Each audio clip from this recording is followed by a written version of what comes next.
So what exactly does get views on YouTube? We know what it is. It's doggo videos, beautiful women, reaction content, political silliness, and Chiron trying to corral Atlas. We know what gets the views.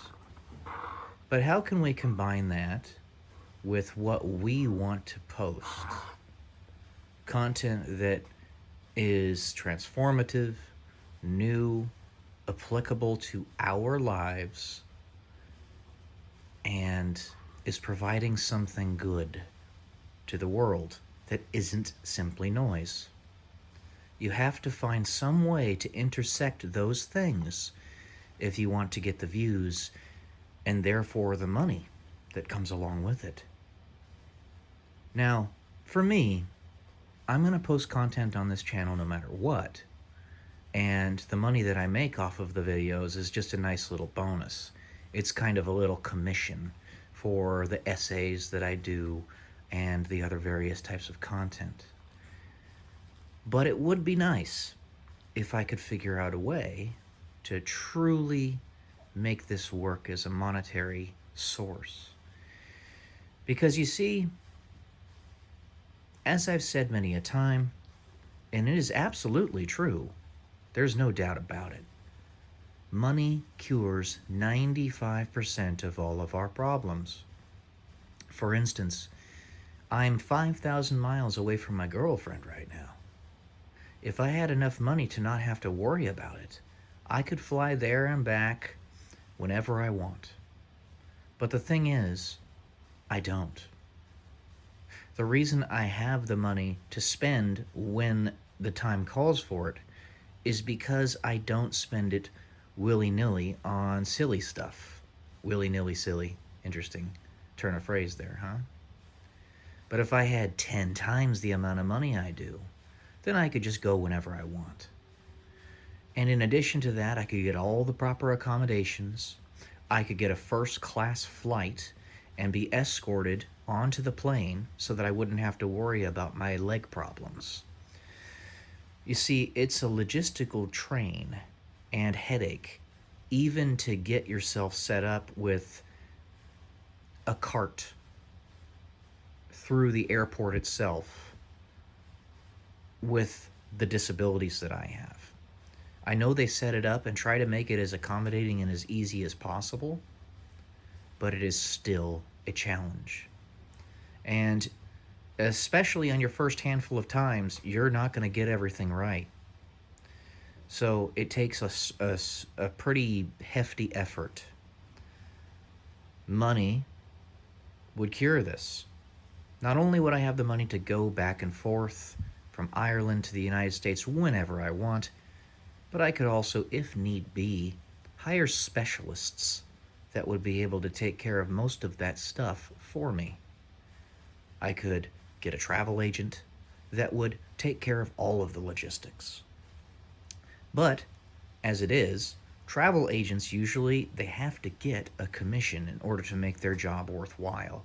So you have to pay them a little bit extra. Now, the idea is that they're going to save you money by getting you cheaper flights and getting you to the location you want faster and all that stuff to make it worthwhile. But it's not very often that this is the case.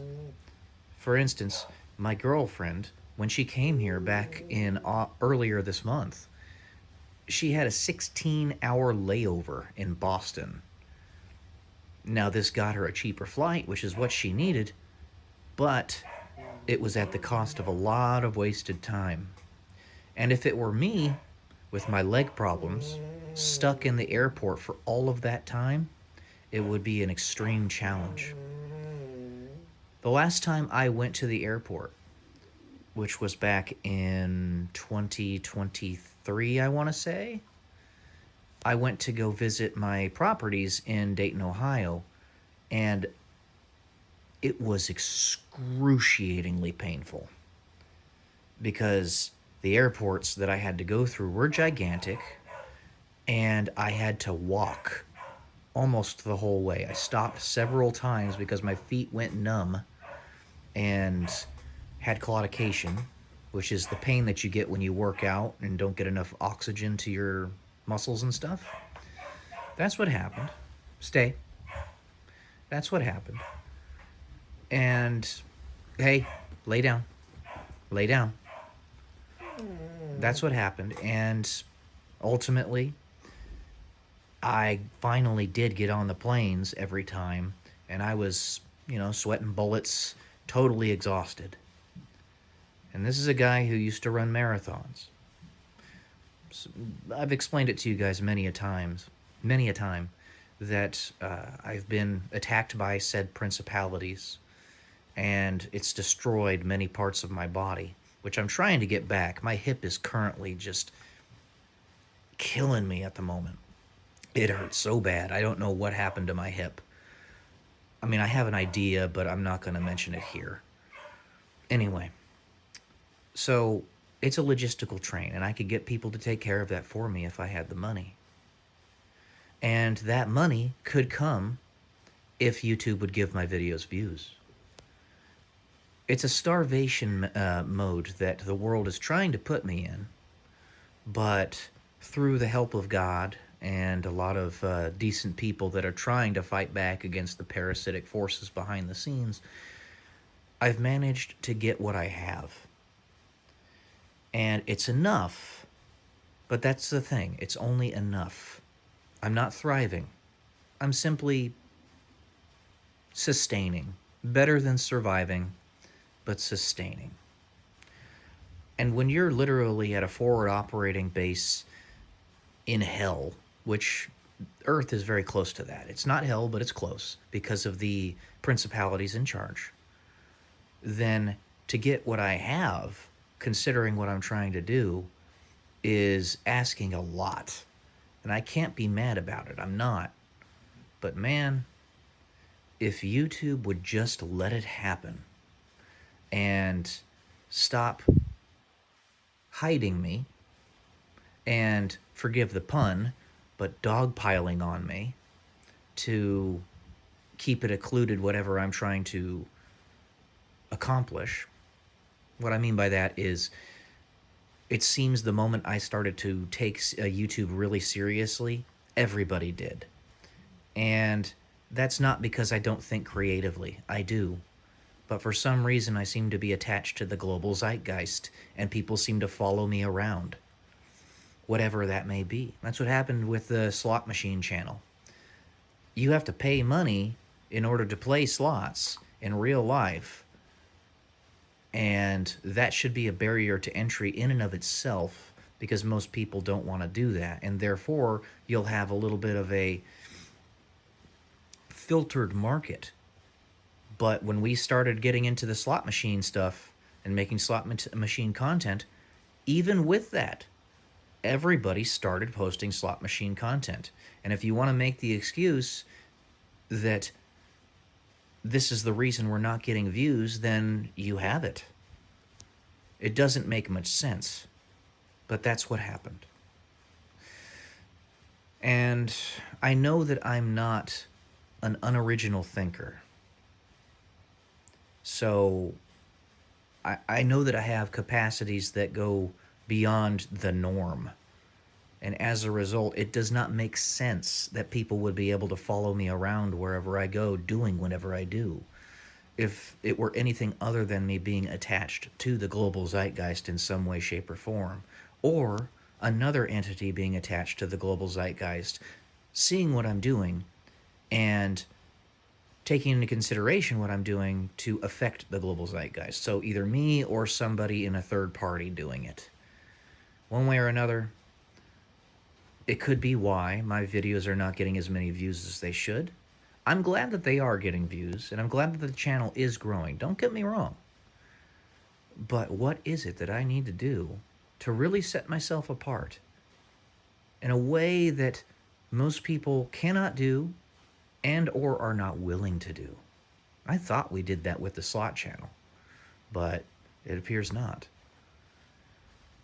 But even so, very popular on this YouTube platform are animal videos, doggo videos. Hence the reason why you guys see my dogs primarily right now in this video and nothing else.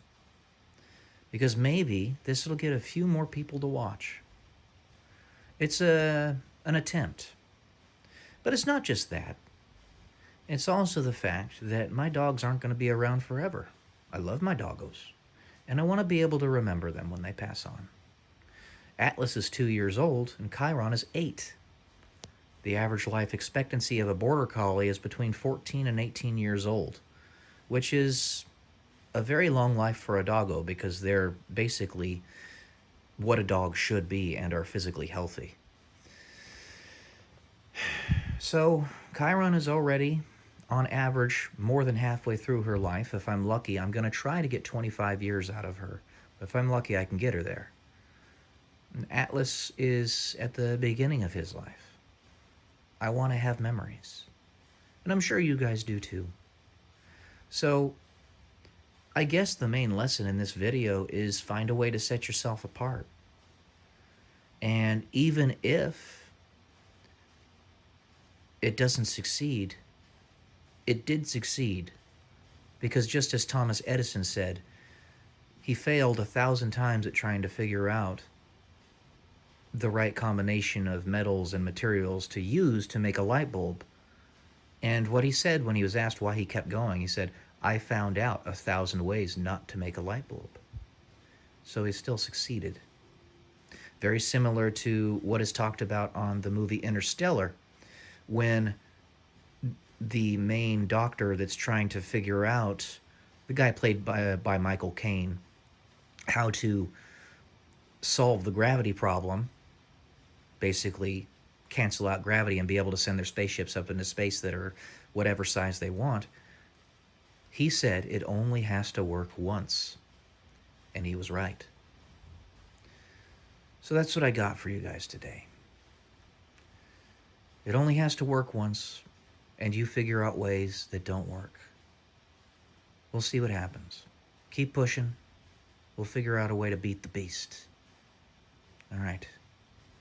I love you all. Peace.